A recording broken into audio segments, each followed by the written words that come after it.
Então, vamos apresentar aqui como foi feito o circuito no software Easy EAD. Esse software está na nuvem e você pode acessar, no caso eu já estou cadastrado, mas você pode acessar, você cria um cadastro e acessa diretamente o software e a partir daí você entra já no projeto. Aqui foi o sintetizador inicial, né, por síntese de Fourier. No caso eu estou na edição Pro, que ela é free, é livre, você não paga nada. E aí a gente entra, vou abrir no editor, que aí aparece aqui já o software que eu preciso. Ele às vezes demora um pouquinho, mas está aqui o sintetizador. Aí eu clico no sintetizador.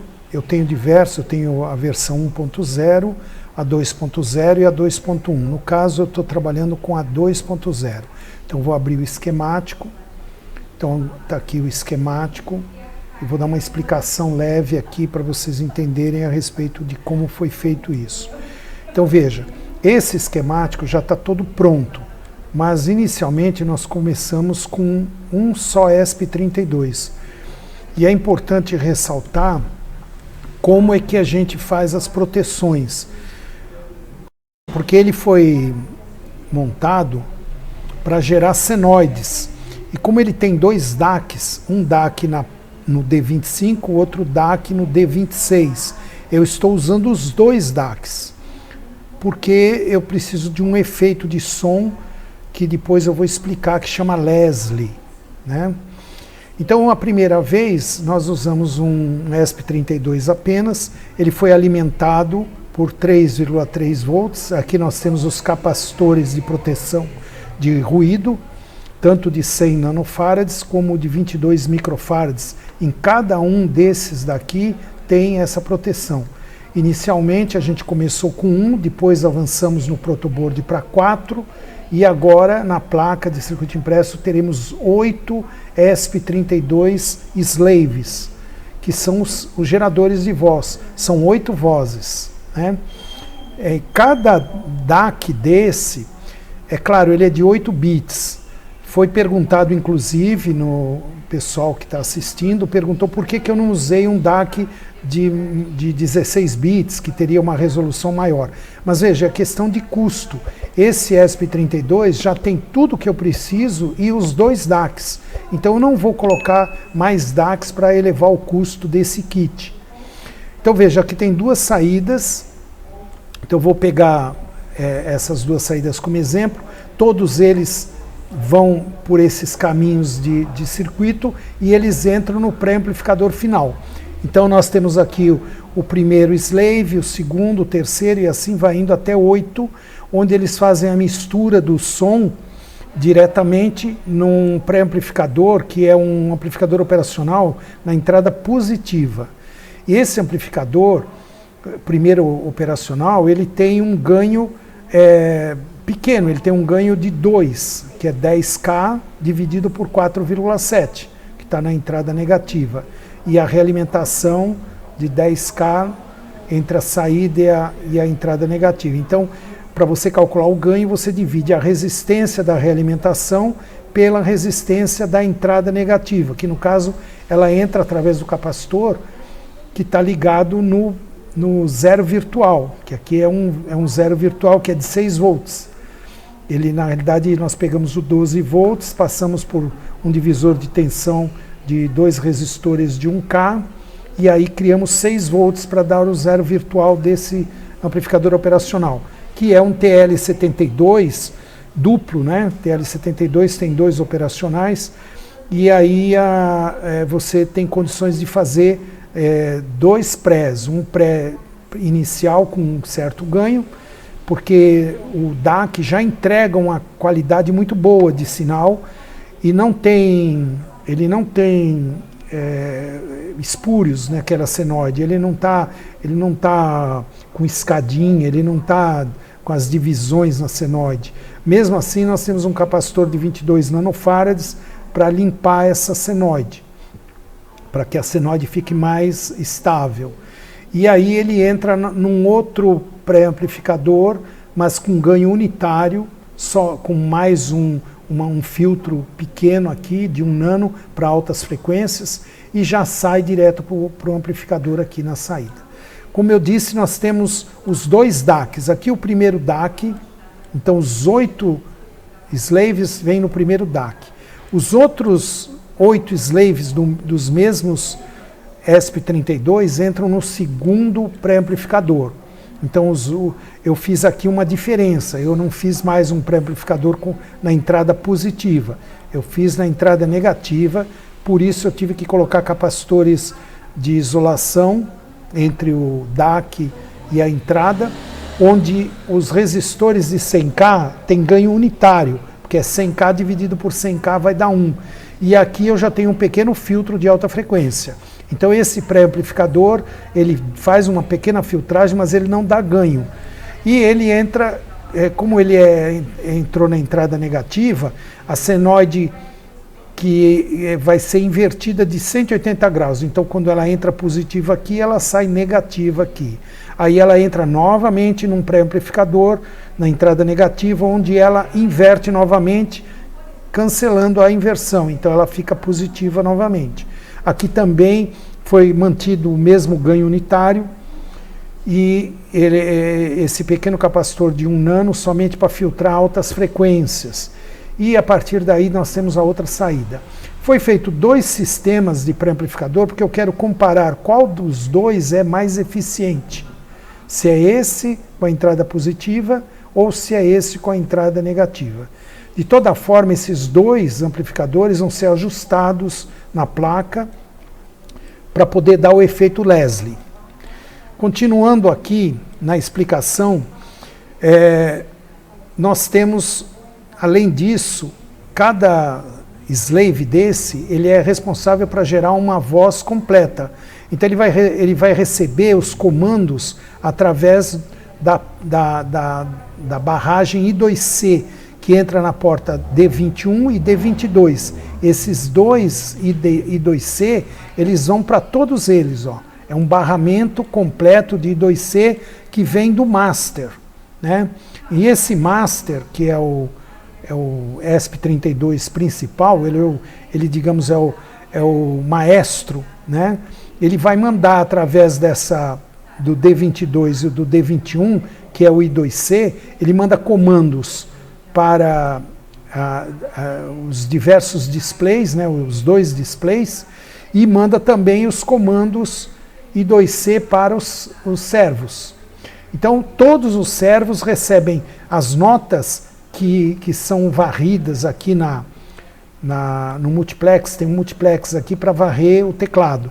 Então, o teclado é feita a varredura do teclado entrega nas portas do master e o master sabe qual é a nota musical que ele tem que gerar. Só que ele manda esse comando através do I2C para o slave. Então o primeiro slave, que é esse aqui, que é o primeiro slave, gera a primeira nota. Se você apertar uma segunda tecla, entra o segundo. Se você apertar a terceira, entra o terceiro, e assim vai indo até completar as 8 teclas. Depois ele começa de novo, ele desliga o número 1 e começa novamente, para não perder as notas musicais. Então, todo o comando dele é feito por I2C. Esse I2C está numa frequência bem alta para poder ter velocidade de comando. O slave, para não ter interferência dos outros, ele tem filtragem na entrada de 3,3 volts, com um capacitor de 100 nano para altas frequências e um de 22 microfarads por causa da questão da corrente, porque como esses 3,3 volts eles vêm nesses 4 servos iniciais, ó, o número 1, o número 2, o número 3 e o número 4 estão todos ligados no mesmo regulador. É um regulador de 1 ampere que ele pega os 12 volts, né, aqui da fonte de 12 volts, vamos aqui embaixo, entrou 12 volts, esses 12 volts vão naquele regulador. Então eles vão aqui para o primeiro regulador. Esse regulador tem um capacitor de 100 microfarads na entrada e na saída ele dá 3,3 volts, mas cada slave tem um capacitor de 22, por uma questão do pico de corrente, porque na hora que você dá o comando pelo I2C, se o equipamento, que é o ESP32, vai gerar uma senoide aqui no DAC, se ele precisar de mais corrente, ele não vai sacrificar ou criar ondulações no regulador. Esse capacitor garante que ele vai usar essa energia que está armazenada no 22 microfarads. Por isso que tem esse capacitor. Já o capacitor de 100 nano é para filtrar a alta frequência, porque a alta frequência aqui é um curto. É um curto para alta frequência, então ele não entra no ESP32. Bom, até aqui então vocês entenderam como é que a fonte resolve a parte de energia. Então nós temos um primeiro regulador para o lado esquerdo, para os primeiros 4, e um segundo regulador, que também está em 12 volts, que alimentam os outros 4 slaves, que é o número 5, 6, 7 e 8. Tá?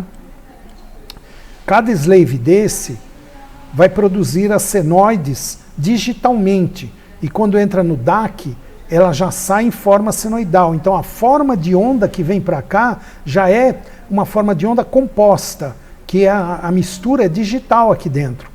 Toda a mistura das harmônicas é digital. Ele entrega uma forma de onda completa, baseado na síntese de Fourier. E aqui ele faz uma mistura dessas ondas, de cada voz separadamente. Então não existe uma interferência de uma voz na outra, elas estão sempre separadas, né? Continuando aqui da fonte, dos 12 volts, nós temos um outro regulador, também de 3,3 volts, mas esse regulador, ele alimenta tanto os botões de acionamento, os botões de comando, como os potenciômetros das harmônicas e do ADSR. E isso tudo também alimenta o master. Então esse regulador ele não precisa não puxa muita corrente, porque ele alimenta o master, os multiplex, os 3 multiplex e os potenciômetros. Então basicamente o consumo é muito pequeno. Então um regulador só é suficiente, não precisam 2. Do mesmo jeito, esse 12 volts entra num regulador de 5 volts, que é o 7805, que ele manda esses 5 volts principalmente para a saída MIDI, no caso para a entrada MIDI, né, porque aqui tem um acoplador que é o 6N138, que vai receber a entrada MIDI de um teclado comum, que no caso pode ser ligado um teclado simples, que tem a saída MIDI, e ele vai comandar através desse fotoacoplador diretamente o MIDI das entradas sincronizadas do master. Então o master vai acabar recebendo a informação do teclado externo e vai comandar a I2C para acionar os slaves. Então essa é uma maneira de você utilizar um teclado externo barato. Esse mesmo regulador de 7805, que é de 5 volts, alimenta também o CD card, que o CD card trabalha com 5 volts. Então esse CD card recebe 5 volts e ele já tem aqui o MOS, o clock e o chip select, que no caso é o pino 6. E todos eles já estão ligados no master. Então quando você aperta a tecla play ou a tecla REC, o master, através do multiplex, porque ele está lendo essas teclas por esse multiplex. Então, o que é um multiplex? Ele tem endereçamento aqui de S0, S1, S2 e S3, são 4, então através desses 4 bits, ele seleciona uma das 16 portas do multiplex. Então ele começa, quando tudo é 0, 0, 0, ele está pegando a entrada C0. A entrada C0 ele lê o REC. Se o REC está apertado, ele lê imediatamente essa tecla. Na hora que ele lê essa tecla, ele sabe que tem que gravar nesse CD card aquele preset que você criou. Então ele grava o preset aqui no CD card. Só que o CD card precisa de um endereço que é dado pela matriz do teclado. Então no momento que você que você aperta o REC, ele pergunta qual é a tecla que você vai apertar. Ele fica aguardando você apertar uma das teclas. Nós temos 61 teclas aqui, porque são 8 colunas por 8 linhas, dá 64 posições. Só que ele usa somente 61, porque o teclado só tem 61. E aí ele lê essa posição e armazena no CD card naquele código. Então o preset é armazenado lá. Da mesma maneira, se você apertar o play, ele vai entrar na entrada C1, o multiplex vai ser 00001, então o S0 é 1, o S1 é 0, o S2 é 0, o S3 é 0. Ele endereça o canal 1. O canal 1 ele lê o play. Na hora que ele lê o play, ele pergunta qual é a tecla. Aí você escolhe a tecla onde está o seu preset. Imediatamente ele pega esse endereço, endereça através do Mozo e Moze o CD card e puxa dele o preset que foi gravado. Só que quando ele puxa esse preset, imediatamente ele pega todos os dados e manda pelo I2C para o slave correspondente. Ou é o slave 1, no caso, se a tecla que foi apertada, ele recebe no slave 1, logo depois vai para o slave 2, 3, 4, e todos os slaves recebem aquele preset, muito rapidamente, que de maneira que quando você solta a tecla, isso é questão de 500 milissegundos, todos os slaves já estão reproduzindo aquele preset. E aí nós continuando aqui com as teclas, na hora que o multiplex lê a próxima tecla, que é o vibrato, se essa tecla estiver apertada, ele aciona o vibrato. Então ele vai para o master, da mesma maneira, o master manda o código do vibrato para o slave, e o slave já está programado para quando receber aquele código, acionar o vibrato na oscilação da onda. Existe aqui uma instrução, que depois eu vou mostrar no código, que gera senoides. Essas senoides vai oscilar dentro de uma frequência que é o vibrato. E essa frequência é determinada pelo pote do vibrato. Então aqui nós temos o vibrato, que a gente chama de LFO no caso, e ele ajusta desde 1 Hz até 16 Hz. Então você ajusta aqui qual a velocidade que você quer do vibrato no LFO. Então Low Frequency Oscillator. Então no caso ele vai gerar, ele liga o vibrato e ao mesmo tempo aqui ajusta a frequência do vibrato. Se eu apertar de novo o vibrato, ele desliga. Todas essas teclas são toggle, ou seja, um aperto ela liga, outro aperto ela desliga. Somente o play e o rec é que eles são feitos para, quando ela aperta o play, ele vai automaticamente para a rotina da tecla, para saber qual é o endereço do play que você quer tocar. E se você apertar o rec, também vai para a tecla para você saber onde vai gravar. Agora, se você apertar o REC e o play juntos, automaticamente ele entra num modo chamado modo potes, que a gente chamou de modo potes, é que você libera todos os ajustes através dos potenciômetros. Por que isso? Porque no momento que você der play e você acionar uma tecla, digamos, de um preset de piano, ele vem com a instrução de piano aqui para o master. E o master manda para os slaves toda a envoltória, toda a harmônica do piano. Você não pode vir aqui nos potes e mexer nos potes e alterar o som do piano. O som do piano já está lá, gravado. Então não adianta mexer nesses potes que não vai mudar nada do piano. Mas se você apertar o REC e play juntos, automaticamente ele libera todos os potenciômetros para você poder ajustar, e a partir daí você ajusta o som do jeito que você quer. Outra coisa que acontece, se você apertar a tecla chorus, ele entra o chorus, entra o efeito de chorus naquele preset que você tem lá, ou naquele efeito que você está criando aqui. Então, digamos, você criou um som aqui com as harmônicas e também com o ADSR, porque você tem o ataque, o decay, o sustain, o release da envoltória, você ajusta a envoltória. Aí essa envoltória é, digamos que você está fazendo um som de trompete não, de clarinete, mais fácil. Como é que é o som do clarinete? Você tem que pegar só as harmônicas ímpares. Então você tem a fundamental e depois você tem a terça harmônica, a quinta harmônica, a sétima, e não tem mais nenhuma, porque para na sétima. E com isso você cria uma onda, quase que onda quadrada. E você também tem que ajustar, por exemplo, o ataque um pouquinho maior, para que o clarinete é um instrumento de sopro, então ele vai ser um instrumento que ele não vai ter um ataque rápido, vai ter um ataque mais lento. Aí vai ter um decay, você ajusta o decay dependendo do bico da pessoa. Se a pessoa aperta o clarinete muito forte ou mais fraco, então você ajusta aqui. Quando você criou esse som, você também pode dizer, olha, depois de um tempo que o decay foi acionado, quando entrar no sustain, eu quero que entre automaticamente o LFO. Aí ele entra, no momento que você ligou o vibrato, ele entra como vibrato. Aí você criou um preset. Aí você fala, poxa, mas eu quero também colocar chorus. Você aperta o chorus, ele entra naquele preset. Aí você fala, não, mas eu quero também eco. E aí você aperta o eco, entra naquele preset. Exatamente antes de gravar o preset, você está ajustando o som. Se você apertar serra, ele desliga tudo que você fez, porque o serra tem prioridade, porque é uma onda dente de serra. Ela não aceita mais os ajustes que você fez daqui.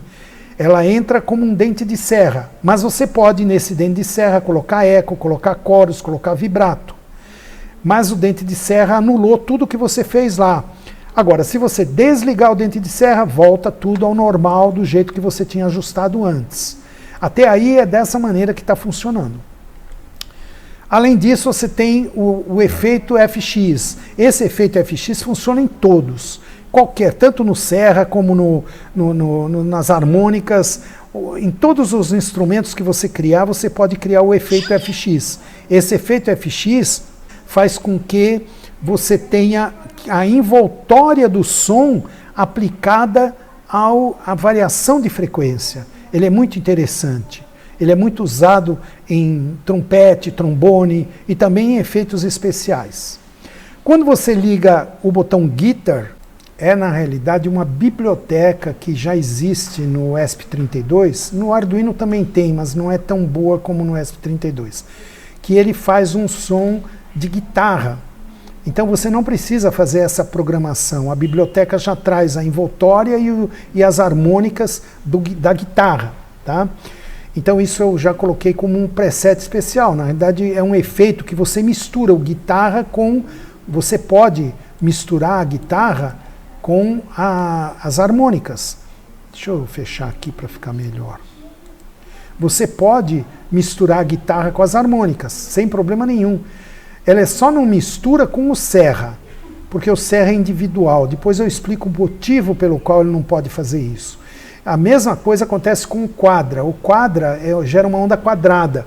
Você lembra que quando eu expliquei a respeito de você criar um clarinete, você usou as harmônicas ímpares. Só que as harmônicas ímpares, feitas por aqui, ela não fica uma onda quadrada, ela fica quase quadrada. Para ficar totalmente quadrada, eu precisaria ter 20 harmônicas. Eu não posso fazer isso, senão o custo vai lá para cima. E não interessa, para fazer onda quadrada é mais fácil você gerar onda quadrada direto. Foi o que eu fiz aqui. Então quando você aperta esse botão, já gera uma onda quadrada. Essa onda quadrada, não poderia, ela vai ter a frequência da nota, mas você tem um ajuste chamado PWM, ou Pulse Width Modulation, que é a modulação por largura de pulso da onda quadrada. Então você pode afinar a onda quadrada, na mesma frequência você faz um pulso ou um patamar ajustando esse potenciômetro. Então o potenciômetro PWM, ele vai na realidade gerar a onda quadrada com diversos duty cycles, quer dizer, você vai ter condições de ajustar a onda quadrada mais fina ou mais larga. Isso muda totalmente as harmônicas e você cria efeitos especiais. Então imagina, se você ligar a onda quadrada, ligou a onda quadrada, vai aparecer só onda quadrada. Você não vai ter possibilidade de jogar a parte de harmônicas em cima. E nem interessa, porque a onda quadrada é para fazer um efeito diferente. Aí você vai usar o PWM como ajuste, mas você pode usar o efeito especial aqui, o effect, e aí a envoltória da onda quadrada faz o PWM se mexer sozinho, de acordo com a DSR. Isso daqui dá um som maravilhoso, um efeito maravilhoso. Ao mesmo tempo você pode ter coros, pode ter eco, pode ter vibrato, tudo no onda quadrada. Mas o mais importante é o filtro. Você tem um filtro digital. Esse é um filtro digital que você ajusta a frequência, você tem um ajuste de frequência aqui no potenciômetro, que é o Frequency Filter, né? Frequency Filter, você ajusta a frequência e ajusta o ganho, que é o Q do filtro, onde é a frequência de ressonância dele. Você aumenta a ressonância ou diminui. Com isso você cria efeitos especiais, de tal maneira que a onda quadrada ela pode ter um ataque rápido na hora que você aperta a tecla e depois ter um amortecimento da onda numa onda amortecida. Ela dá um efeito muito interessante que vocês vão ver na hora de apresentar, acho que até no vídeo anterior, não no vídeo anterior, no 12 ou no 11, existe esse efeito. Mas depois vai ser repetido na hora que a placa estiver pronta. Então esse filtro, quando você aperta o filtro, a onda quadrada não para, o filtro entra na onda quadrada. Da mesma maneira, se você apertar o serra, que entra um dente de serra, você pode acionar o filtro no dente de serra.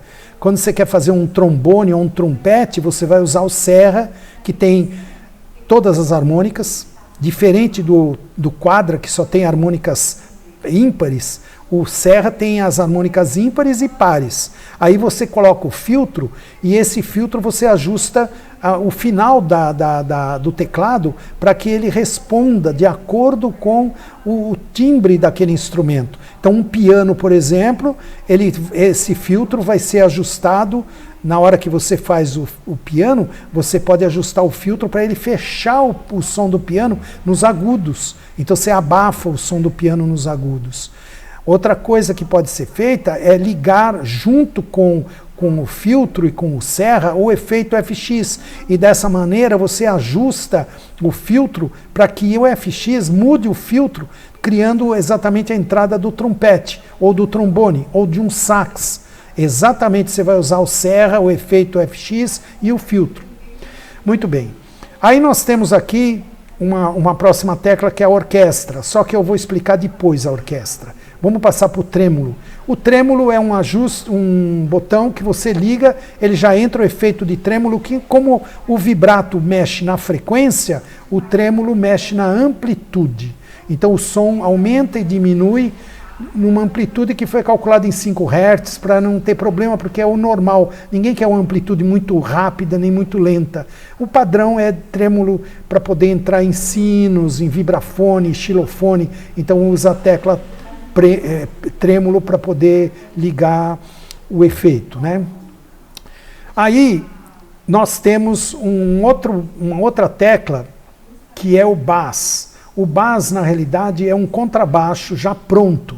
Esse contrabaixo ele é feito com onda. Na hora que você liga o bass, automaticamente já entra o serra, automaticamente já entra um guitar e entra um filtro para dar o contrabaixo. Aí você pode usar esse contrabaixo junto com como o trêmulo pode ser usado com qualquer instrumento, ele pode ser usado tanto com a guitarra, como pode ser usado com as harmônicas, ele pode ser usado também com o Hammond e ele pode ser usado com o contrabaixo. Então, na hora que você liga o contrabaixo pode ser usado junto com as harmônicas. Aí você vai ter um efeito de contrabaixo na mão esquerda e as harmônicas, as flautas do lado da mão direita. Isso é muito importante. Voltando agora na orquestra. A orquestra é um efeito que usa... Deixa eu colocar aqui. A orquestra é um efeito que usa o serra. A orquestra usa 3 serras, na realidade, defasadas de 60 graus e moduladas como se fossem 3 coros separados, cada um numa frequência, para poder dar o efeito de violinos e de cellos numa orquestra sinfônica. Com esse efeito, quando você clica a orquestra, ele não permite que entre mais nada, porque a orquestra já é um efeito composto. Ele entra o serra, ele entra ao mesmo tempo 3 coros, não é o chorus que está aqui, esse chorus nem é igual, esse chorus ele tem uma frequência fixa, enquanto que esse da orquestra tem frequências variáveis, com fases variáveis, para dar o efeito de múltiplos violinos, de 101 cordas ao mesmo tempo. Então esse é o efeito orquestra. Quando ele entra, ele dá um som do teclado inteiro, aí a mão esquerda é de cello e a mão direita é de violinos. Aí, além disso, nós tivemos que colocar uma tecla que muda 1/8 para cima ou 1/8 para baixo. Então, quando ele liga, quando o equipamento é ligado, ele está entre C2 e C7. São 61 notas entre o Dó 2 e o Dó 7. Então, são 61 notas, a primeira tecla e a última tecla. Agora, se você apertar essa tecla, ele muda 1/8 para baixo. Então, ele fica mais grave. Por quê? Porque tem instrumentos que você precisa trabalhar na C1 e tem instrumentos que você pode ir da C2 para cima. Então, com isso, você pode alterar essas duas bandas de frequências, que já existe programada em todos os slaves. Ele recebe a instrução e já muda a varredura das notas musicais. Aí tem uma outra tecla aqui, que antes de eu falar dela, eu vou falar do Hammond. O Hammond foi dito no vídeo 13, falei a respeito do Hammond. O Hammond foi uma ideia que eu imaginava que as nossas harmônicas, que nós já temos aqui, fossem harmônicas que pudessem ser ajustadas para dar um som do Hammond. Só que a inteligência disse que não, que o Hammond, diferente das harmônicas de Fourier, as harmônicas de Fourier obedecem a seguinte sequência. H1 é a fundamental, H2 é a segunda harmônica, H3 é a terceira, H4 é a quarta harmônica, a quinta harmônica, a sexta, a sétima e a oitava. Então aqui eu tenho, na realidade, dobro as harmônicas e multiplico elas de acordo com o que está sendo feito. Por exemplo, no H1, se eu tenho 110 Hz, o H2 vai ser 220 Hz. Se eu quero o 440, eu vou para H4. E se eu quero 880, eu vou para H8. Então vocês percebem que aqui no meio eu tenho harmônicas. Mas quando eu perguntei sobre o Hammond, ela disse que não, que as frequências do Hammond são diferentes, porque elas não foram baseadas na síntese de Fourier, elas foram baseadas nos dutos dos órgãos de tubo. Então, cada órgão, que o Hammond, depois eu vou fazer um vídeo a respeito dele, é muito interessante a história do Hammond. Ele foi um desbravador nessa parte, porque ele quis criar um órgão eletrônico ou elétrico que substituísse os órgãos de tubo das igrejas, porque as igrejas precisavam ter um custo muito violento para construir um órgão desses dentro da igreja. Além disso, era muito pesado. Era grande, não dava para se locomover para lugar nenhum. E ele queria um órgão portátil que desse para levar para uma igreja pequena, para uma igreja... Então, ele se baseou nos dutos do comprimento dos dutos do órgão de tubo. Então, veja, o primeiro aqui, que é a primeira harmônica, que a gente chama, ele chamou de 16 pés. É de 16 pés realmente. Mas, para ser 16 pés, nós tivemos que fazer uma mudança. Quando você aperta o botão Hammond, o master manda a instrução através do I2C para todos os slaves para que eles mudem a sequência de leitura das frequências. Então eles não vão mais obedecer uma sequência de Fourier, eles vão obedecer uma sequência do Hammond. Não mudou as frequências não mudaram, porém ele muda quem vai ser o quê. Então na hora da fundamental ele chama de 16 pés, que é a primeira frequência base, que é 16 pés significa um tubo de 16 pés de comprimento. Então, cada pé tem 30,5 centímetros. Então, você multiplica 30,5 centímetros por 16. Você vai ter aí um negócio quase de 40 metros de altura. Então, é basicamente isso que foi feito, entendeu? Então, ele criou baseado no som dos tubos. Então, a primeira ficou em 16 pés. Aí, ele criou a outra em 8 pés, que é metade do 16. Eu vou falar com essa daqui depois. Essa de 5 1/3 aqui, tá? Depois ele criou a de 4, é um tubo de 4 pés. Aí ele criou a de 2 pés. E depois ele criou a de 1 pé. Só que nós não tínhamos a de 1 pé. Nós parávamos no H8. Foi aí que surgiu a ideia, onde eu passei para a inteligência que ela modificasse o PWM, que só é usado para quadra, só é usado quando você aperta o botão quadra. Tirou o quadra, você não usa o PWM para ninguém mais. Então o PWM estava sobrando. Foi aí que quando entra a Hammond, o PWM vira 1 pé. Então aí nós conseguimos as 9 harmônicas, porque se você pensar, nós temos 8 harmônicas aqui, mais o PWM 9. Aí nós conseguimos fazer o Hammond. Aí o Hammond ficou como? Aqui tem 16 pés, aqui tem um tubo de 5 pés e 1/3.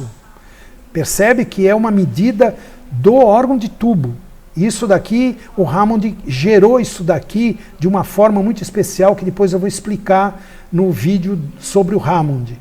Depois, esse de 8 pés é fácil, é só você pegar um tubo de, sei lá quantos metros deu aqui, deixa eu calcular inclusive, deu 30,5 vezes 16, dá igual a 488 centímetros, entendeu? Então, é um tubo alto a beça, entendeu? Aí, esse daqui vai ser a metade, né, dividido por 2, nós temos 200, né? E assim, nós conseguimos tubos de diferentes tamanhos, e aí ele vai diminuindo. Esse de 5 1/3 é um tubo especial, de 5 1/3. E aí ele gerou essa frequência, nós geramos também. A de 4 pés e a de 8 é tranquilo, mas a de 2 2/3 já foi mais complicado.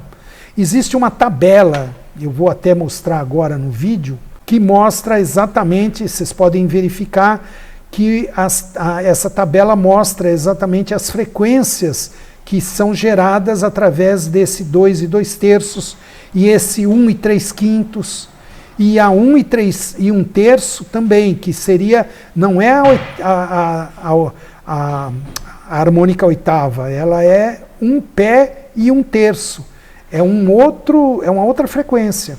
E a 1 pé, que essa sim, ela é a nona harmônica, então se a gente pensar, ela seria a nona harmônica para nós, que no caso entra no PWM. Então no momento que você liga o Hammond, automaticamente entram todas aquelas harmônicas do Hammond, que é chamado de drawbar. Inclusive o drawbar era assim, ó, para vocês imaginarem como o drawbar é, tá vendo aí na foto o drawbar é desse jeito. Mas veja, nós vamos poder simular, apesar de ser potenciômetros e não drawbar, mas ele vai dar o mesmo efeito, porque você programa antes o drawbar e depois você toca. Você pode, às vezes, até saber exatamente onde mexer, porque os órgãos de tubo não eram drawbars propriamente no início. No início eram botões mesmo, eram alavancas que você puxava. E o Hammond no início tinha potenciômetros também. Ele, na verdade, não foi bem potenciômetros porque ele era mecânico. Mas aí vem agora o efeito mais importante do Hammond, que é o Leslie. O Leslie não foi criado pelo Hammond, o Leslie foi criado pelo Leslie. Depois eu vou explicar a história do Hammond e do Leslie num outro vídeo. O Leslie apresentou o projeto dele. O que é o Leslie?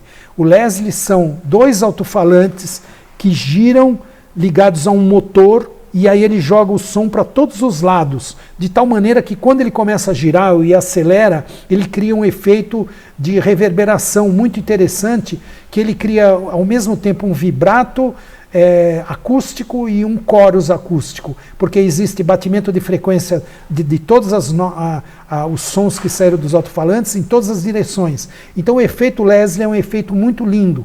E o Leslie tentou vender a caixa Leslie para o Hammond, só que o Hammond não quis. Ele falou que o órgão dele era suficiente.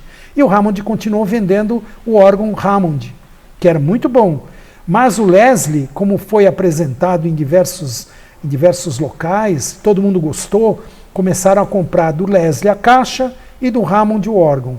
E sempre os dois trabalharam juntos. Isso foi até uma posição que na década de 60 o Hammond resolveu, ainda com válvulas, simular o Leslie eletronicamente. É claro que a eletrônica não faz exatamente igual uma caixa Leslie com motor, porque a Leslie com motor é um efeito fantástico. Mas o Hammond conseguiu, e atualmente o Hammond atual, que é feito com semicondutores, que é feito com processadores, conseguiu fazer o efeito Leslie perfeito. Tanto é que os Hammonds novos têm o efeito Leslie eletronicamente. Aqui nós resolvemos também fazer o efeito Leslie eletronicamente. E é por isso que tem 2 pré-amplificadores e 2 DACs em cada slave. Cada slave vai fornecer o som separadamente daquela nota, de tal maneira que o efeito Leslie vai ser gerado digitalmente dentro do processador, onde ele vai aumentar e diminuir o volume de cada canal DAC, tanto do DAC 1 como do DAC 2, de uma forma harmônica, senoidal, simulando exatamente um motor girante, porque um motor girante, na realidade, é uma senoide. É uma senoide em movimento. E quando ele acelera, ele está aumentando a frequência, ele está aumentando a senoide. E quando ele desacelera, ele diminui a senoide. Ou seja, o efeito de rotação é um efeito senoidal. Então é por isso que o Leslie eletrônico é possível fazer. Mas ele não foi feito ainda, porque ele depende da placa. A placa será montada com os 2 pré-amplificadores ligados em 2 amplificadores iguais, tem que ser iguais, o ganho tem que ser igual para que o sistema inteiro funcione como Leslie. Então aqui está bem explicado todo o processo, tudo que foi feito. Eu não sei se eu falei do MIDI, acho que não. O MIDI vai existir também, a entrada MIDI. Tem a saída MIDI também, mas acho que ninguém vai precisar da saída MIDI. Vai precisar mais da entrada MIDI, para você ligar um teclado comum e com esse teclado você gerar as notas musicais que você precisa nos slaves, com todos esses efeitos que o sintetizador permite. Tá bom? Então basicamente é isso. Agora nós vamos partir para a placa de circuito impresso. Não esqueça de assistir os próximos vídeos.